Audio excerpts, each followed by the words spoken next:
আসসালামু আলাইকুম। Hello guys, কেমন আছেন সবাই? আশা করি সবাই ভালো আছেন।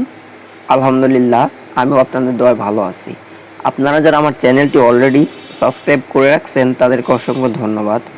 যারা আমার চ্যানেলটি এখনও সাবস্ক্রাইব করেননি, দয়া করে আমার চ্যানেলটি সাবস্ক্রাইব করবেন এবং পাশে থাকা বেল আইকনটি বাজিয়ে আমার পরবর্তী ভিডিওগুলো দেখার জন্য অনুরোধ রইল। আমি আজকে আপনাদেরকে দেখাবো কিভাবে আপনারা বিকাশের মাধ্যমে আপনারা একটা বিমা করবেন এবং কি আপনাদের সেই বিমাটি 2 বছর, 3 বছর অথবা 4 বছর মেয়াদী হয়ে থাকবে।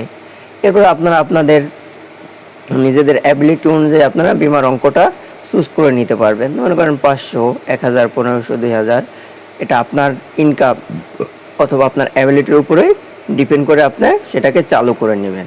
চলুন তাহলে আপনাদের সেই প্রসেসটি আমি সরাসরি আপনাদেরকে দেখাই। সেই জন্য আমরা প্রথমে চলে আসবো আমাদের যে বিকাশ অ্যাপস, এই অ্যাপসের মধ্যে। এখন আমাদের এখানে আমার যে বিকাশ অ্যাপসের পেজ, সেই পেজটি চলে আসছে। তো পেজটি চলে আসলে এখানে পিনকোড দিয়ে আমরা পরবর্তীতে ক্লিক করব। আমার বিকাশ পিনকোডটি বসানো ওকে। আপনারা আপনাদের বিকাশ পিনকোডটি বসিয়ে এরপর পরবর্তীতে ক্লিক করবেন। তো আমি আমার পিনকোড বসানো ওকে, এখন পরবর্তীতে ক্লিক করব। আপনারা দেখতে পাচ্ছেন যে আমার যে বিকাশের হোম পেজ, সেই হোম পেজটি এখানে চলে আসছে। তো এখানে ফার্স্ট আপনারা দেখতে পাচ্ছেন যে send money, mobile recharge, cash out, payment, add money, pay bill, saving, loan. তো আপনারা কিভাবে বিমা করবেন, কি সিস্টেমে করবেন, কিভাবে আপনাদের বিমা করতে হবে। সো আপনাদের বিমা করার জন্য যেতে হবে সেভিং যে অপশন আছে, এই সেভিং অপশনে। এই সেভিং অপশন আসার পরে আপনাদের সামনে এরকম একটা পেজ চলে আসবে। যেমন দেখেন আপনার ইটিন ও আয়কর সনদ, এটা আপনার দিলে ভালো, না দিলেও পারেন, কোনো সমস্যা নেই। এরপর এখানে নিচে একদম নিচে দেখতে পাচ্ছেন আপনারা, এরপর আপনারা একদম নিচে দেখতে পাচ্ছেন যে নতুন সেভিং স্কিম লোন। তো আমি এখানে ক্লিক করব। এখানে আপনাদের দুইটা অপশন চলে আসবে। এখানে যেমন চলে আসছে সাধারণ সেভিং, ইসলামিক সেভিং। তো আমি 1 নম্বরে যে সাধারণ সেভিং আছে এটাকে চুজ করব এবং কি সাধারণ সেভিং এর উপরে ক্লিক করলে আমার পরবর্তী যে পেজ সেটা চলে আসবে। তো আমি এখানে ক্লিক করব সাধারণ সেভিং এ। এরপর আপনারা এখানে একদম উপরে দেখতে পাচ্ছেন সেভিং স্কিম নির্বাচন করুন, সময়কাল।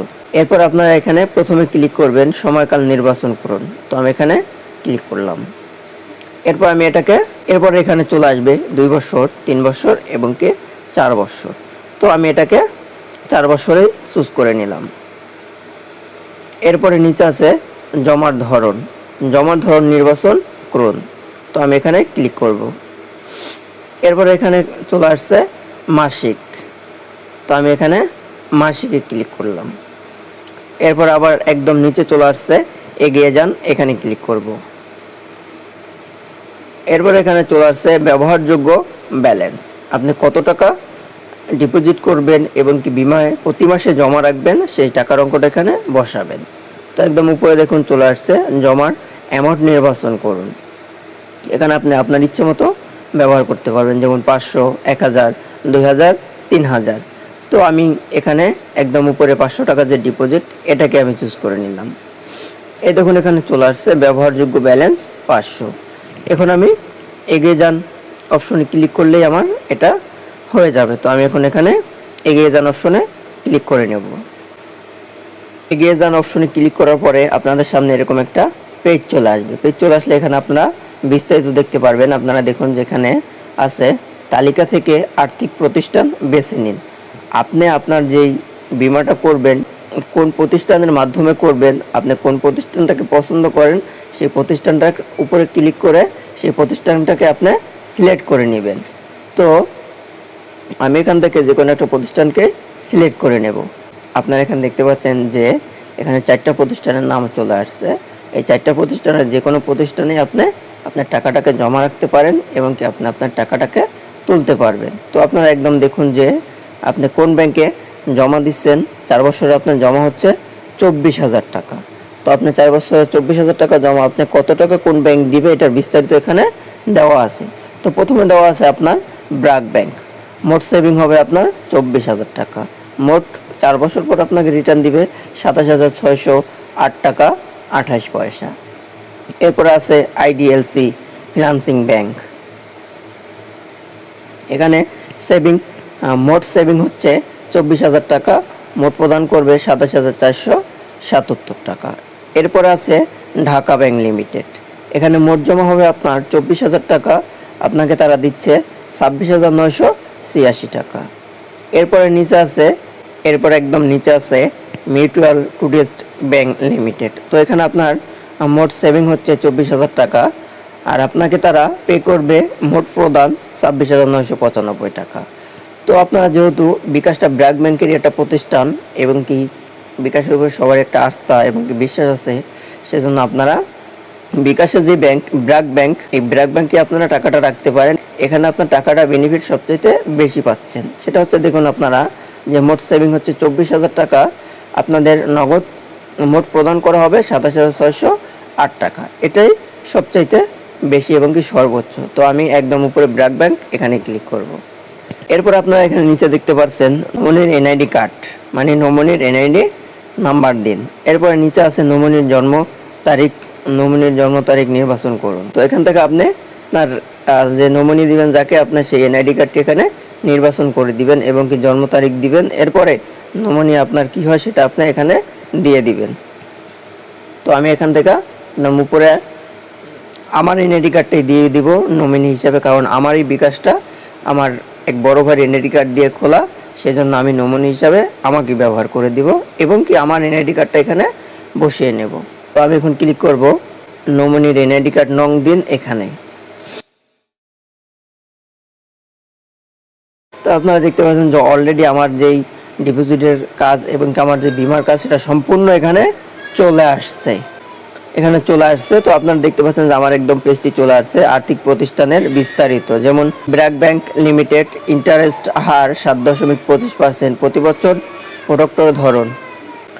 এরপরে আপনারা দেখতে পাচ্ছেন যে নিচে চলে আসছে মোট জমা অ্যামাউন্ট 24,000। এরপরে মোট ইন্টারেস্টের আয় 3,601 টাকা 94 পয়সা। এরপর আপনারা এখানে সম্পূর্ণ বিস্তারিত পেয়ে যাবেন। এটা আপনারা আপনাদের মতো করে পড়ে এবং যাচাই করে নেবেন। এরপরে একদম নিচে চলে আসছে নিশ্চিত করুন। তো আমি এখন নিশ্চিত করুন অপশনে ক্লিক করব। এরপর আবার এখানে চলে আসছে সম্মতি দিচ্ছি। তো আমি সম্মতি দিচ্ছিতে আবার ক্লিক করব। এরপর আমি আমার যে বিকাশের পিনকোড, সেই পিনকোডটা এখানে বসিয়ে দেব। আমার বিকাশ পিনকোড বসানো ওকে। এখন যেই সামনে আপনারা দেখতে পাচ্ছেন টিক চিহ্নের মতো টাইকন, এখানে ক্লিক করব। এরপর আপনারা দেখতে পাচ্ছেন যে সেভিং নিশ্চিত করুন ব্র্যাক ব্যাংক লিমিটেড চলে আসছে, মেয়াদ 4 বছর, জমার ধরন মাসিক, মোট জমা 500 করে প্রতি মাসে। এরপর একদম নিচে চলে আসছে সেভিং করতে টাইপ করে ধরে রাখুন। তো আমি সেভিং করতে টাইপ করে ধরে রাখুন এখানে ক্লিক করব। আপনারা দেখতে পাচ্ছেন আমি বিকাশের মাধ্যমে যেই ডিপোজিটটি করলাম সেই ডিপোজিটের কাজ একদম সম্পূর্ণ হয়ে গেছে।